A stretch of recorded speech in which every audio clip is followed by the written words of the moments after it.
Hey, howdy ho, Lions fans. Welcome to the Detroit Lions podcast. This is week 1 game preview with my wonderful friend and co-host, Tony T.O. Ortiz. How you doing, brother? I'm doing good. How are you, Chris? I am doing great. Tony's having a little bit of camera issues. It's bouncing in and out here today. When you don't see his face, you'll see his name, and we'll get it going as we do our thing. So don't worry about it, everybody. He's here. He's live, and he's in a professional studio. This is really something. Now I feel like I have to be on my best behavior. Yeah, look, I'm a radio guy, so all this stuff with cameras and stuff, this is completely new to me. So I'm trying my best. So I keep getting the message, cannot start video, which is really annoying with this thing, believe me. But we will figure this out, I promise. Well, that's great. That's great. As soon as we get you, we'll have you, and it's awesome. There's a lot of good stuff to talk about here. Today's show, we're going to do a preview of the Lions and 49ers. We've got an injury report, and this is big news. Most of you probably by now have heard what's going on, but we'll kind of go into it, delve into that for you. We'll have some game predictions and a whole lot more. We got a great show lined up. Tony, you ready to go, brother? I'm ready. Let's kick this off and break it down. All right, so let's get in it. Do like we do when we do what we do. First thing we do in these game previews is we kind of do our little Lions meta, a little bit of talk about the series with the 49ers. I have some data here for you, Tony, to think about. And I know, I mean, you remember much of this just because you lived it. Well, maybe not a lot of it, because the teams have met 67 times, and neither of us are old enough to have seen the early days of that. San Fran leads the series overall. They've got a 10-win advantage, 38-28, with a tie in 1961. Nice. Yeah. Last time the Lions won, and this is I hate these stats, but it's like every time we review them, there's something like this in the Lions history. The last time we beat the 49ers was in 2015, but you have to go back to 1995 to find their last win before that one, and they had 9 losses in a row prior to the 2015 win. Wow. Ouchies. I didn't realize it was that bad against the 49ers. No, I didn't either. And I kind of undercredited the 49ers with the series. But, I mean, they had so many great years with Young and Montana. And, I mean, you got to think that we probably lost all of those, or most of them, if not. But you know what? In the 90s, when the 49ers were at their best, Chris, when they had all of those guys you were talking about, that was a pretty good Lions team. Of course, Barry Sanders, you had Lomas Brown. You had Wayne Fontes as the head coach. So there was a good Lions team there. It's just, unfortunately, the Lions that were good in the 90s ran up against the Dallas Cowboys, who were starting to evolve into a dynasty, and the San Francisco 49ers, who evolved into a dynasty. So you could say their timing was pretty bad, because had they been a little bit better earlier, maybe we'd be talking about a Detroit Lions dynasty as opposed to what ended up happening. Yeah, you're absolutely right. I remember, boy, in the 90s, I remember being the ones that would upset the Cowboys. For some reason, for so many years, we had their number and would just be the heartbreakers for them. But we in their own way, they were our heartbreakers as well. So, all right, total, let's see. First time that we played the 49ers was in 1950. And, of course, we won that because that's when we were in the big years of the Lions. We won that game 24-7. Total points throughout the series, the Niners lead with 1,476. The Lions with 1,415. That spread isn't too huge, so that feels, over the course of 67 games, almost a 1-point spread per game on average. So that feels pretty good. Yeah, that's not bad. Yeah. That's not bad at all. Some of the ones we did last year, there was a lot bigger spreads there. And go ahead. Night coming up with Green Bay next week, so that might be a bigger spread too. Yeah, that one could hurt. Although let's be honest, the 80s were not good to the Green Bay Packers. Oh, you're right about that. That's a good point. Oh man. So I think about the 49ers, and we usually do kind of a point where we talk about memories of the teams and the players and where things are at. And I got to tell you, when it comes to the Niners, nothing really sticks out at me. I was surprised by the series level scores. I remember, as you said, in the 90s and late 80s, watching Joe Montana. It was just, must-see football. I would watch those games all the time, no matter who they played, because they were just so entertaining to watch Joe Montana out there. But you covered them. Did you ever cover games? I mean, there's that brief period where did you guys cross over in Joe Montana's career when you were covering the Lions? Towards the end of his career, during the 90s, when I was producing 91, 92, 93, Yeah, there were a couple of games where the Lions played the 49ers. The one that stands out to me, the one that I remember, Chris, was it was late in the 91 season, and there were these fires going on in the hills near California, near San Francisco.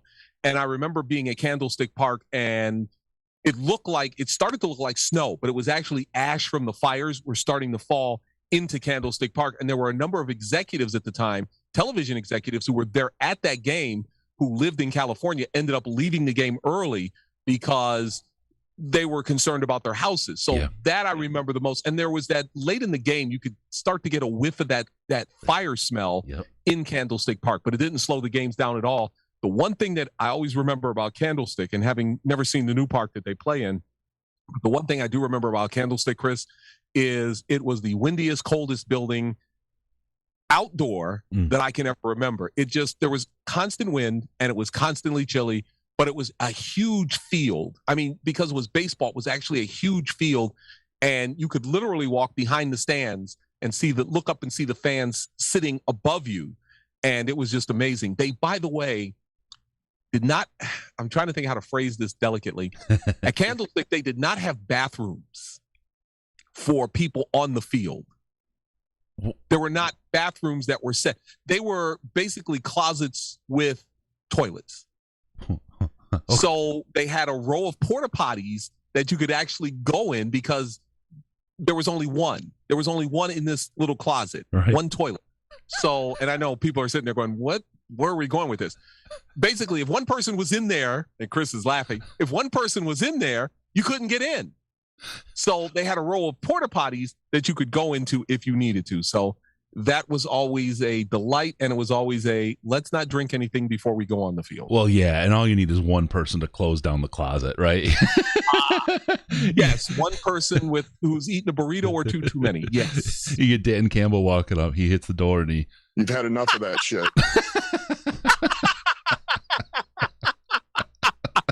Over to the porta potty he would go. Oh, what a great cut. Yes. Awesome. Oh, good fun. All right. Let's get into this. Tony, we haven't had you on the air since last year. It's been a long, dry summer without you, and we have a new quarterback, a new coach, a new GM. I mean, most of the front office is new. I'd love to get your breakdown of all the moves and what's happened in the offseason, and kind of just an outlook. How do you feel about this team based on the changes, and how do you like the changes so far? Well, let me start with the head coach. I really like Dan Campbell. I love the enthusiasm. I love the energy. And Chris, here's a guy who, and I don't mean for this to sound like a criticism of Matt Patricia, but it's going to come off that way. And I'm for anybody who was a Patricia fan, I apologize in advance. You probably won't find a lot on here, just so you know. This is the guy who basically does not do the football speak thing. Yep. Dan Campbell says exactly what's on his mind. And that's refreshing and that's entertaining, because that hasn't always been the way it's been here in Detroit. And you love the fact that here is a guy who is pretty blunt with his criticisms and pretty blunt with everything that he's going to say. And I love that about Dan Campbell. So to me, he's done everything right in the preseason, in the lead up to the season. And that includes the cutting of Don Muhlbach. And I hate, that's the one thing that drove me nuts. I hate it when that happened. But I love the fact afterwards that he realized this mistake by cutting the guy on his birthday, and he owned up to it, basically saying, look, I'm an a-hole. I screwed up. Yep. And you love to hear that. The other thing that Campbell said, and this was early on after he had been hired, that convinced me that this might be the right choice for the Lions job, is he admitted, I don't have all the answers. I don't know everything. That's why I have the coaching staff that I've assembled, because I don't know all the answers, and I do need to lean on people to help me out with this. And I love that he does not have that air of superiority, that he knows everything about the game of football. And that is refreshing to hear. It's a real switch, isn't it, from where we were? It really is. Yeah. And again, not intended to be a criticism, but it's a switch. You're absolutely right.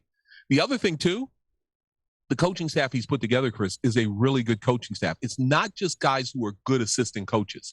These are guys, an Anthony Lynn, an Aaron Glenn, Antoine Randall L. These are guys, Deuce Staley. These are guys who actually played in the NFL as well. So they understand what the players are going through. And I think that helps them to connect with the players, and that helps them as coaches, knowing what an NFL season takes out of a player. So to me, the best thing Dan Campbell's done is put together the coaching staff that he's put together for the Lions. Yep. And you see Josh in the chat saying Dan Campbell represents us, win or lose. And I think that's exactly right. I mean, he has that feel of the fans in his speech, in his actions, and what he does. But he's a lot. I think he's a lot smarter football mind than people give him credit for. The folks who work with him understand and know how smart of a guy he is. But I think a lot of people undersell him just based on how he presents himself. The amazing thing was how many people ripped him after the initial news conference when he basically said, look, we're going to come in here and we're going to bite people's kneecaps off. You know, it's going to be good. And nationally, people went nuts. This is the guy the Lions have hired. Oh, what a joke. And the problem is they didn't listen to, they heard that one soundbite and they thought, well, this is Dan Campbell. But they didn't listen to the entire press conference. If you listen to the entire press conference, you hear the enthusiasm, the heart that he has for this job. Same thing when he showed up after being named the marshal for the Detroit Grand Prix, and he shows up in the IndyCar helmet. Great. People went nuts again. It's like, this is your head coach? Wow, Bill Belichick would never do this. Well, look, the Lions tried the Bill Belichick way. It didn't work. Yep. So give us a guy who's different. And you brought up something, Chris, where you said the person who just texted you, the person who just sent you the message said, he's one of us. Dan Campbell's not a Detroiter. He's not from Detroit, yet he's won people over here in Detroit with his attitude, with his enthusiasm and his energy. The last Lions coach who did that was Jim Schwartz. Yeah, yeah. And he has that whole, having moved around the country a little bit and lived and traveled for sure all over the place, there's a different feel about people in Detroit. There's a different sense of how people are in Detroit. There's that never give up kind of attitude that we're going to grind. We don't care if times are hard. We're not going to stop, and we're going to keep going. And we interviewed Jerry Jacobs a couple weeks ago, and it was the same thing. Him making the team, we were able to celebrate that with him the day after he made the roster. And his whole thing, and I love that about him, is never give up. And Dan Campbell embodies that. He embodies that whole mentality and brings that his whole heart and soul on his sleeve to work and to the cameras and everything he does every day. And that just, I think, really endears him to the people of Detroit. People will stand by a guy like that. Detroiters will stand by a guy like that after a tough season or two if they have to. Someone with that other kind of attitude like we just had is anathema to the personality of the people of the city of Detroit. And that's, I think, one of the things where Matt Patricia had such a hard time with the media and even the players, but the public. It was that attitude that was, you know what, I'm the guy that called the best play in Super Bowl history kind of attitude. Yep. And that was a problem to me because that's not exactly what you wanted to hear. Your team is not doing well. You're losing. You need to show a little bit of humility. And I just didn't feel that he had that during time. Now, look, I thought he developed it later on during his head coaching career, but by that time, the damage had already been done. Yep. And look, the last couple of head coaches the Lions have had, it's been kind of an interesting mix. You had Jim Schwartz, you had Jim Caldwell, who to me was the let's not panic grandfatherly type, but he won his players over because he cared about the players, and he won people in Detroit over because they won. Now, granted, he got a lot of criticism, but he also started winning people over because his teams were consistent winners. And then you had Matt Patricia, who came in with all the positive press you could possibly want and kind of squandered that in his 3 years here. Yeah, he absolutely did. Although there was one article that came out in the beginning that wasn't positive. We'll leave that one lie. Yeah, we'll leave that one alone, yes. All right. New GM, Brad Holmes, has come in. This guy is sharp. I mean, we were just talking about it in the last show, Riz and I. He came in and was told, oh, by the way, your quarterback wants out. And the net of it, the long and short of, I think, that situation for me was he made the very, very best move possible to have a quarterback and to get value out of the situation that he was thrust into when he came here. What are your thoughts on that? I think you're 100% correct. I think that is the whole thing with him right there, is that he did the best job he could do with that. And look, Jared Goff is an interesting situation to me because, Chris, I think Goff could either be a terrific pickup or he's just a way station for the next Lions quarterback. He comes in with a chip on his shoulder. If you're Jared Goff, you heard all the talk about how Matthew Stafford's the final piece, how Matthew Stafford is going to be the reason that the Rams make it to the Super Bowl, how Sean McVay suddenly feels comfortable with Matthew Stafford running his offense. If you're Jared Goff and you're a competitor, you got to be a little ticked off about that. You've got to say, look, this is my chance to shut my critics up and prove them wrong and to go out and play well. And it's a win-win situation for the Lions in this respect. Chris, if Jared Goff goes out and plays well this year, you've got your quarterback for the next couple of years. Yeah, absolutely. If Jared Goff doesn't play well, this was a year you're not expected to win anyway. Now you know Jared Goff's not the answer. Now you have time to either go out and draft a quarterback or pick one up in free agency that's going to be out there. So it's a win-win situation for the Lions because after this year, you will know what you need to do with your quarterback position. And that doesn't mean that they won't go out, even if they do have to find another one, and draft a quarterback. Or even if Jared Goff plays well, they could still go out and draft another quarterback and get his replacement ready, like we've seen now with the San Francisco 49ers. I mean, Jimmy Garoppolo's on borrowed time, basically, with Trey Lance breathing over his shoulder. The same thing could happen in Detroit if it turns out Jared Goff is not the answer at quarterback. Yep. And it's all about options, right? We have all the options in the world with all that capital we got with Jared Goff coming in. Correct. Why did I say golf?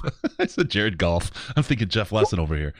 Well, here's the funny thing. We one of our reporters, Charlie Langton, went out and talked to some Lions fans, and the one guy was all praising, this guy he's not Matthew Stafford. I think he's going to do well. And Charlie says, well, what's the quarterback's name? And he goes, Jeff Goff. Not good. That's not the quarterback's name. No. Oh, we have a super chat. Even if Campbell loses badly, he will own it, and that's okay. Don't give us the Mr. Filibuster dissembling, wandering non-answer. Own it. And that's exactly what Dan will do. I want to ask you a question. This is kind of, this is my space in that kind of corporate world, Tony, and is a student of leadership and always reading and interested in different styles of leadership and, modern leadership techniques. There was a freak out in the media when Brad Holmes came in, and I can't remember if it was right after Dan Campbell was hired. Mm-hmm. And the freak out was, who's in charge? Who's going to take the fall if things go bad? Right? Who's the one? Is Sheila? Is it Rod Wood? Is he in charge of football? And people were going nuts. And it's like, no, we all are. And instantly, I recognized what they were doing. It's what's known as servant leadership. And by the way, if you guys really want to learn about it and know how it works, I recommend the book The Servant. It is absolutely fabulous. And it's like a story rather than a textbook. So it's really, really great way to learn about it.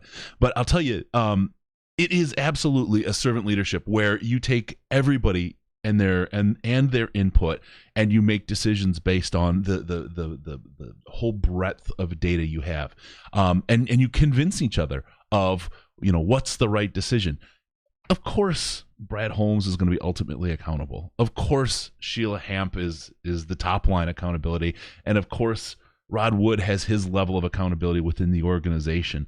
But on these decisions, when they make these decisions, these are done as a consensus and with the sets of data that they all gather and the eye tests that they all have and the important pieces that they all weigh when making these sets of decisions. And it's really something to see this so out there on display in a professional football organization, because you really don't see this kind of play out so openly in professional sports. I agree with you. And look, I thought that was kind of interesting too, especially when Chris Spielman came on board, that there were so many questions, Chris, about whether it's Chris Spielman running the organization, how much input is he going to have? Is it Rod Wood? Is it Sheila Ford Hamp? Is it going to be Brad Holmes? Who's running the show? And as it turns out, they're actually, this is going to sound like a criticism and I apologize for it, but this actually looks like the way a football organization is run from the top down. Brad Holmes is making the football decisions along with Dan Campbell. Sheila Ford Hamp is the owner who signs off on the decisions. Rod Wood has taken over the business end of it.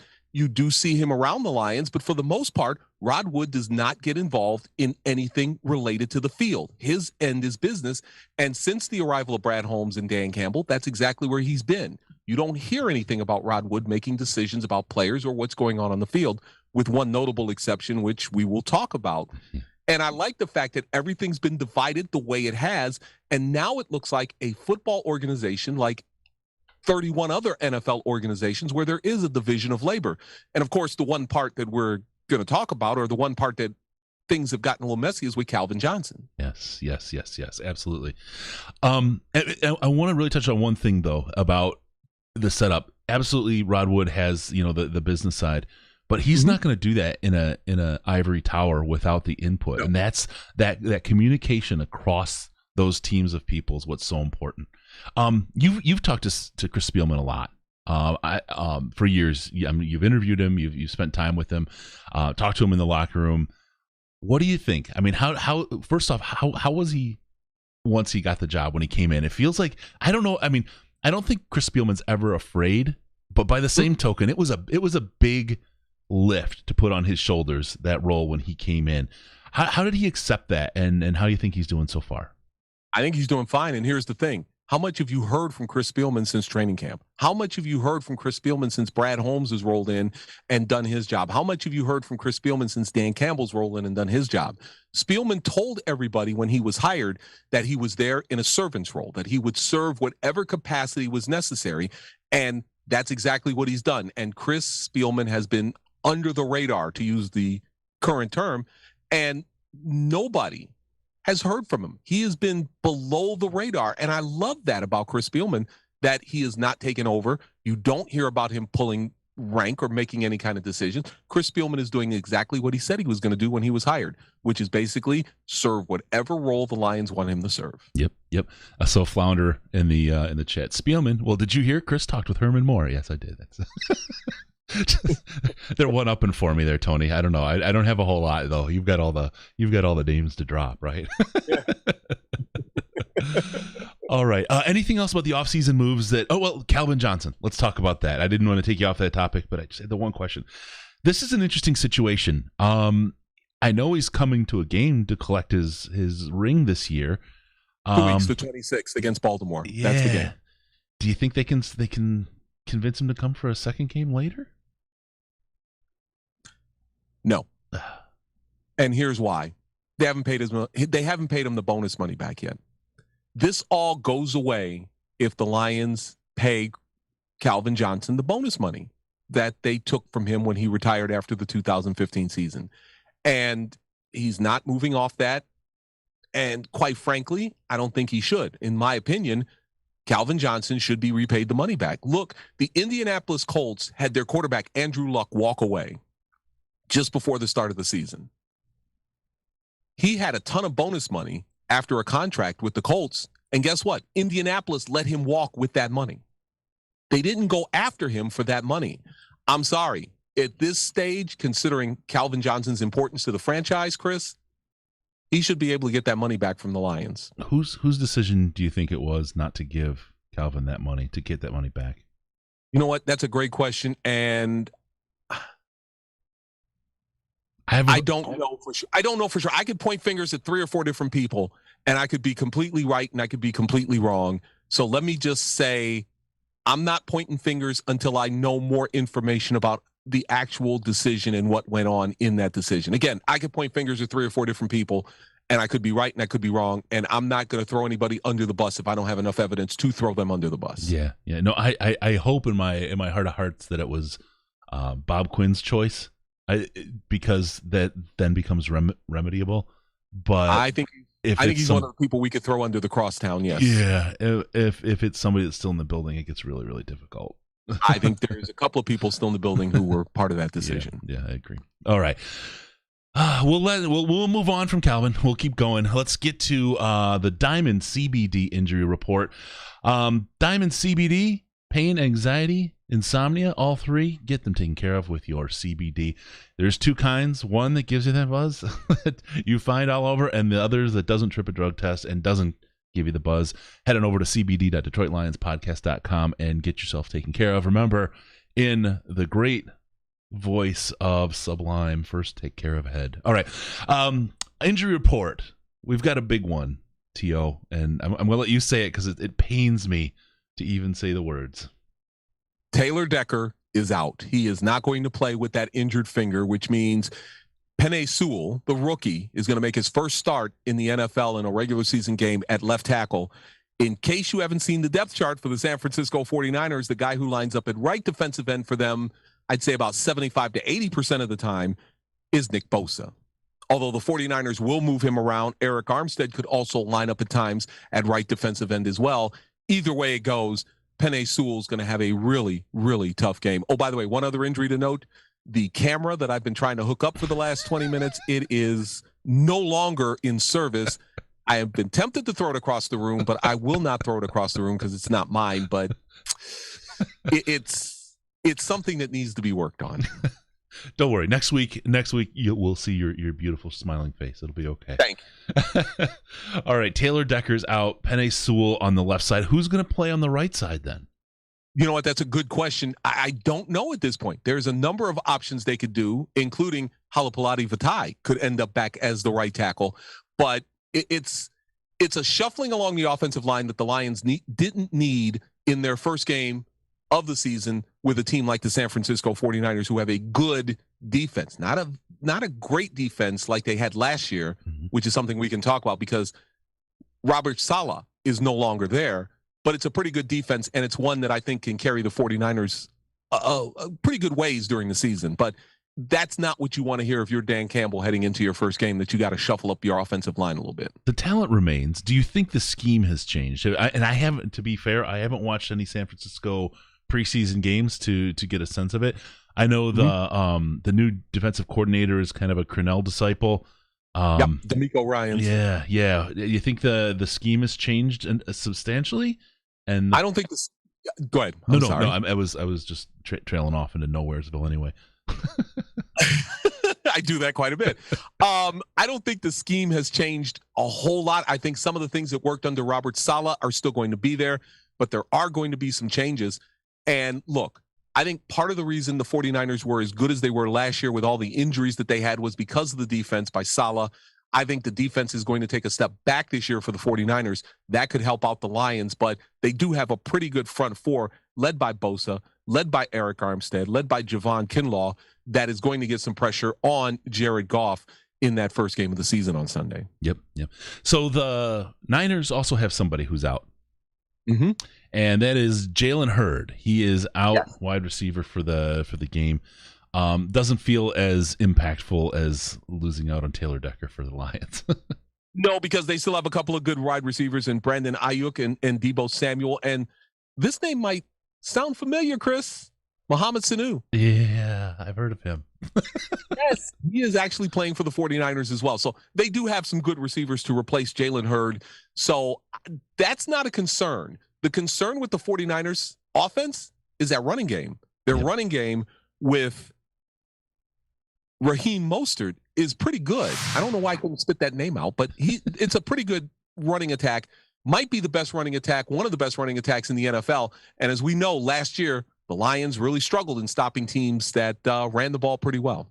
They also struggled in stopping teams that passed the ball pretty well. They also failed to stop teams that could kick the ball pretty well. So otherwise than that, it was a great year. Yeah. You were channeling Brandstatter there, weren't you? Pretty much, yes. Tribute to Jim Brandstatter, yes. Oh, well, don't worry. Michael Brockers, Levi Onwuzurike, and Nick Williams are all questionable. So, no need to have defensive ends out there when you're facing a tough run. Yeah, Brockers is the one that kind of hurts because he's a guy who has experience in facing the 49ers from his time with the Los Angeles Rams. So I would have liked to have seen him out there because I think he could recognize some of the things that's going on with the 49ers offense. But yeah, you want him out there. Let me put it that way. He's the one guy of the names you just mentioned. That's the one guy I really desperately want out there against the 49ers. Sorry. Yeah. Let me go back really quick to Taylor Decker. There was a question I want to ask. With him out and then the change to the line, do you think the line in front of Jared Goff is still better than the line he played behind last year? Because he's not used to having a great line in front of him. At least he wasn't last year. Yeah, the Rams offensive line last year was not good. There's a lot of steam on that one. Yeah, exactly. Their past years, though, they have had a good offensive line. So if you're comparing it to the line he had last year, I think the Lions do have a better offensive line when Taylor Decker's healthy in there. If you're talking about what he had in 18 and 19, no. I think this is a step down from what they had in Los Angeles protecting Jared Goff. And the numbers show it. In 18 and 19, he might have been statistically one of the best quarterbacks in the NFL. Again, statistically, in 20, he took a step backwards. And I think the line is partially responsible for that. Yeah, and that's why I was thinking, I mean, the line that we have without Taylor Decker right now that we're kind of piecing together feels a lot like the line that he played behind last year. So he was effective last year. He wasn't it was his worst year. I think it was his worst or second worst year. But he was still effective. They went a long way, and I mean, he did some pretty amazing heroics in the playoffs with that thumb being hurt too. So agreed. Don't undersell Jared Goff just yet. There's time awaiting. Time ahead still. Agreed. All right. Questionable for the Niners. Kevin Givens. Kevin Givens. We got Javon Kinlaw as doubtful and Emmanuel Mosley as doubtful as well. I just mentioned Javon Kinlaw as one of the guys on the defensive line, and it's like he's questionable. Okay. Doubtful. Okay. Kinlaw and Mosley are doubtful. Yep. That helps out the Lions a little bit. Yeah. That'll help them out if Kinlaw is not playing. He's a pretty good defensive tackle. Yep. So that's good news. We'll hope for, I mean, we never hope for anyone to be hurt, right? But no. We just hope that they don't play against the Lions. So we had this conversation. I want to ask you really quick before we get into we've started talking a little bit about the matchups now, but Riz and I had a conversation yesterday, and he's like, I would rather beat teams at their best and move on. And I was like, I would rather just beat teams. I don't care where they are, just beat teams. If we wind up playing in the playoffs and Aaron Rodgers is hurt, and obviously this is a stretch, but if we wind up playing in the playoffs and Aaron Rodgers is hurt and we beat him, I don't care that he was hurt, and I don't care about the excuses. The Lions have had 100 million excuses for why they've lost over the years, and I've been on the bad side of that. My sense is just win the game. Don't worry about whether they were at their best or not. You won the game. You moved on. That's all that matters. Where do you land on that? I land on your side. Sorry, Riz. I can't. Look, it's nice to beat a team at their best, but in the NFL, in a 17-game season especially, you just want to beat teams. Let the wins add up, and at the end of the year, take those wins, take them to the playoffs. It's funny. Somebody I work with is a huge Georgia Bulldogs fan, Chris, and I was talking to him, and I said, that was a great performance by the Bulldogs in beating Clemson. Yeah. And the guy goes, no, it was okay, but boy, that offense was ugly. And he said, but you know what? It's a win. We'll take it over Clemson. We'll take it. Even if Clemson did not look good. The point being, and I'm kind of long-winded on this, the point being, you take the wins wherever you can get them. If the team's not up to 100%, if the team's struggling with injuries, guess what? You don't care. You need to keep piling up wins to make the playoffs. So if you're the Lions, it'd be nice to beat a team like the Green Bay Packers at full strength. But any win is a good win in a 17-game season. Yep, absolutely. All right, Jeffrey and Tina K9 have... Yeah, that's it. Sorry. I thought I was reading that wrong. Came in. Sorry, Jeff. I know you're a long-time super chatter. Tina isn't paying attention. His wife isn't paying attention. So whenever she's not watching, he'll send some money in. This is going to be an interesting season. Go Lions. Thank you, Jeffrey. Appreciate it.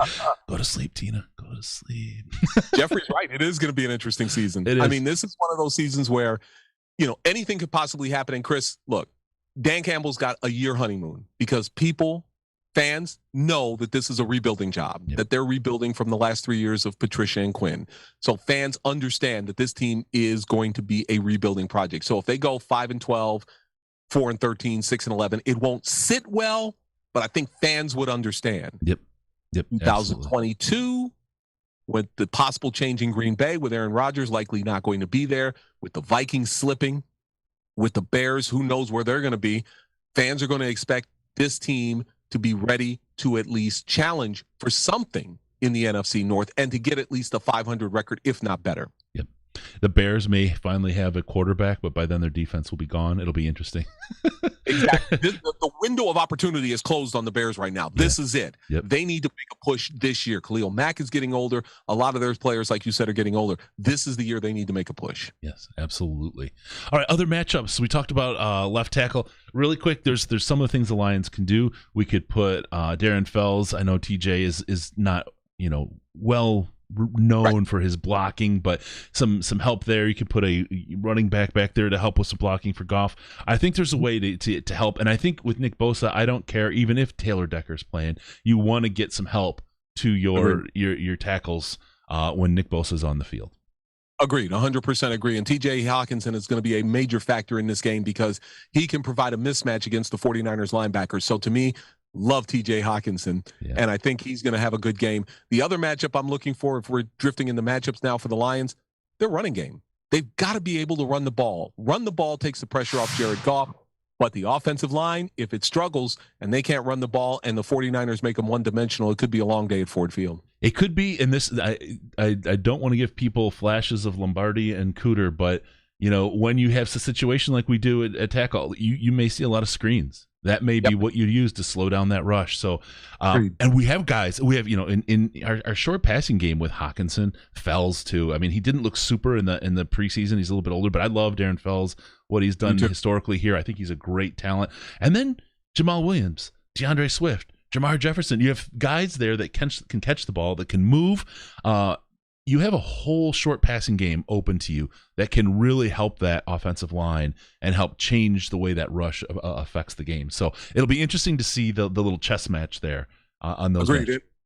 And if you watched the game last night, the Dallas-Tampa Bay game, you saw a lot of that. You saw a lot of swing passes out the backfield to the backs, whether it was Ezekiel Elliott, whether it was Gio Bernard, whether it was Leonard Fournette.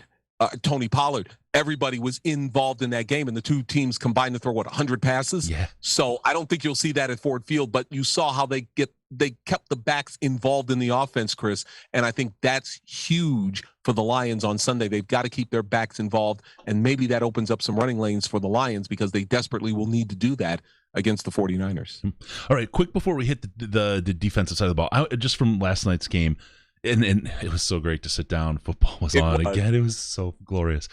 I just want to Antonio Brown. I was like, he's fast, but he's older. He's not gonna, he's just gonna streak. He's just gonna streak, and they're gonna try to catch him. That's it. That play where he came in slow, cut in, and then just burst to the outside and catch that. Holy cow! He still has it. Oh my God! What a play! And you know what? That's all on Tom Brady because it's Tom Brady who basically brought Antonio Brown to the Tampa Bay Buccaneers. He's a guy that Brown has now trusted. And as you can see, if Brown trusts you, he's going to play hard for you. He trusts Tom Brady. He's going to play hard for him. That makes that team even better. And look, I thought Antonio Brown was good last year, but he looks healthy now. Tampa Bay is going to be a monster this year. I don't think they'll win the Super Bowl. I know a lot of people are picking them to win the Super Bowl. I don't think Tampa Bay is going to win the Super Bowl, but they are going to be a tough out. You're a KC guy, right? That was if I remember your tweet correct, you came up with KC. Green Bay. KC and Green Bay, and you had KC winning, right? And I have KC winning the whole thing, yeah. I think Aaron Rodgers goes out of his Green Bay Packer career with a Super Bowl appearance. Sorry, Lions fans. I think the Packers are built for a Super Bowl run this year. Yeah, they may be. All right, really quick, couple more super chats. Floundericious. Jeff said get Tina some gummies from cbd.detroitlionspodcast.com. Then he can give up lots of super chats. Thanks for fighting for us, Flounder. And Shuey54.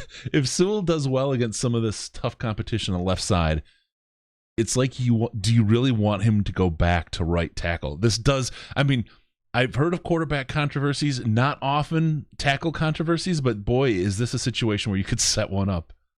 You could, but no. If he does well on the left side, you have the option of moving Taylor Decker to the right side. But look, to me, if he does well on the left side and Taylor Decker comes back, you move Sewell back to right tackle and you let Taylor Decker stay at left tackle. Because at this stage of their careers, Taylor Decker is a better tackle than Penei Sewell. Now, look, that may not be the case in 2 or 3 years, but at least right now at this stage of their careers, you want Taylor Decker on that left side. Yep.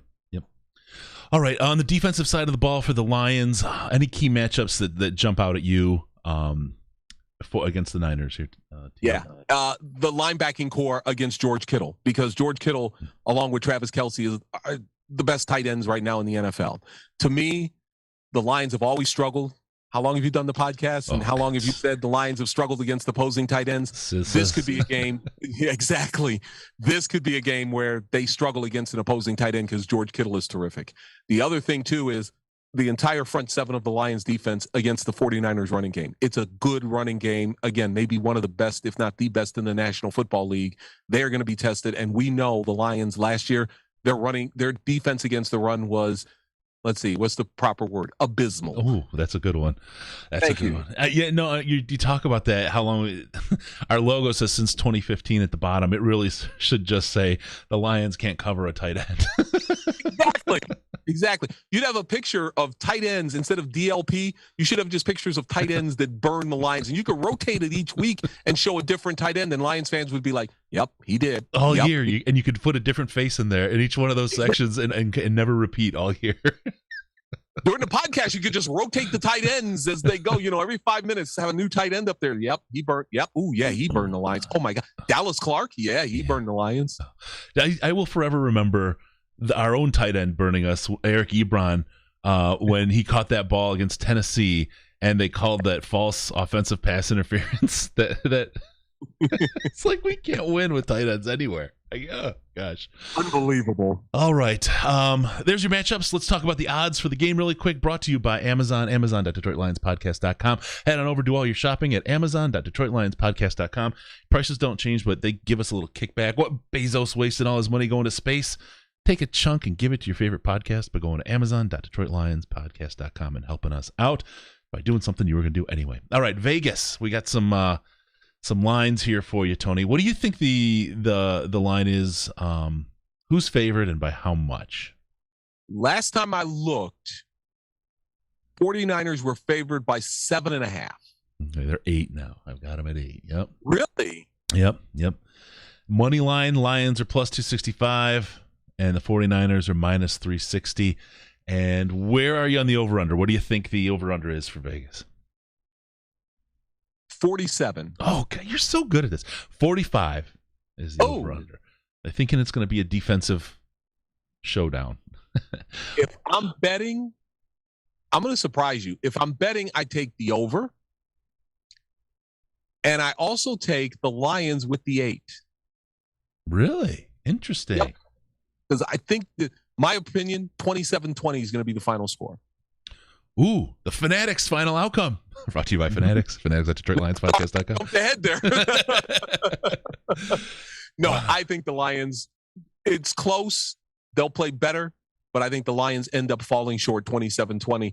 But I do believe this game, there's going to be a little more scoring in this game than people believe. I think the Lions defense will be better than they showed last year. I think the 49ers defense is going to be a little worse than it was last year. And I think that's going to open up the scoring for both of these teams. Yeah. I'm taking the under, just because I think the defenses are going to make a little noise. But this is week 1, and in week 1, I think everything sensible goes out the window. I think especially with only 3 preseason games. We saw Jared Goff for like 6 plays. It feels like. I just feel like this is something where the Lions are going to just surprise everybody, create some unrealistic expectations, and then people will crash down to earth as we go forward.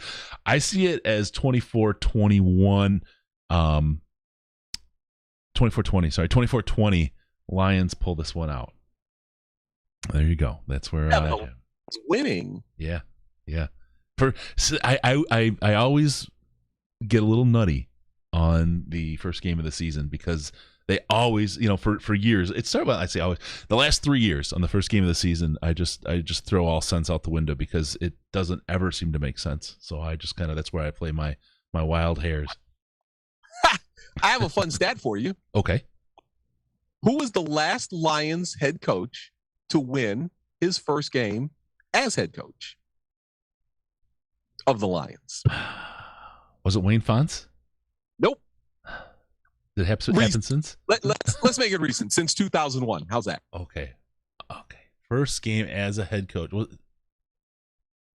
Don't tell me it's Morningweg. No.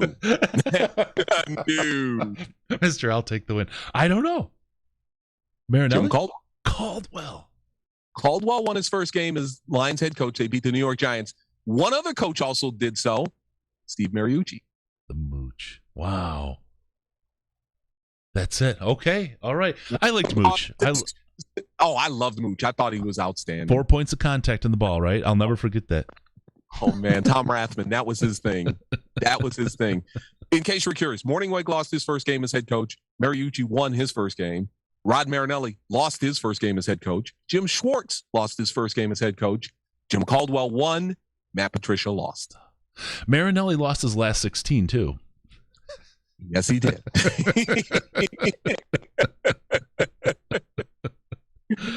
Oh, man, I hate to do that. I don't know. I'm good at it. I just hate to do it. All right, with that, T.O., thank you for bringing your smiley face. We appreciate it. We'll get a closer look next week, I know. Folks, Tony's back. Let's give him a round of applause. Thank you, Tony, so much for joining the show. So glad we could put this together and get you back this season. Folks, don't forget about us on Patreon. Patreon.com/Detroit Lions Podcast. Patreon.com/Detroit Lions Podcast. You can get access to the Slack. Also, we've opened up members. YouTube told us to. People said everyone's not hip to the whole Patreon thing. You can get a membership on YouTube, and you'll get access to the Slack as well. You also follow us on Twitter at DET Lions Podcast, DET Lions Podcast. And of course, give Tony a follow. He's looking for some love out there on Twitter at AJ Ortiz3. AJ Ortiz3. Give Tony a follow and tell him the podcast sent you. Tell him you love him and his work on the podcast like we do. All right. Thank you. Give us a call on Skype, Detroit Lions Podcast, all one word, Detroit Lions Podcast, or call us on the Lions line at 929-33-LIONS, 929-335-4667. Also, don't forget about the post-game show. First one of the season is Sunday. This time it'll be co-hosted with Ash Thompson, our favorite Canadian. He'll be joining us for a lot of fun there. Also, go to DetroitLions.com, subscribe to the podcast so we can come inside your ear holes automatically. Thank you for tuning in, and we're going to see you next time on the Detroit Lions Podcast. Remember, no pants, no toasters, no hot tubs, no problems, because we're your Detroit Lions and Reddit connection. Love you, Tony. Thanks for joining, man. Got it, man.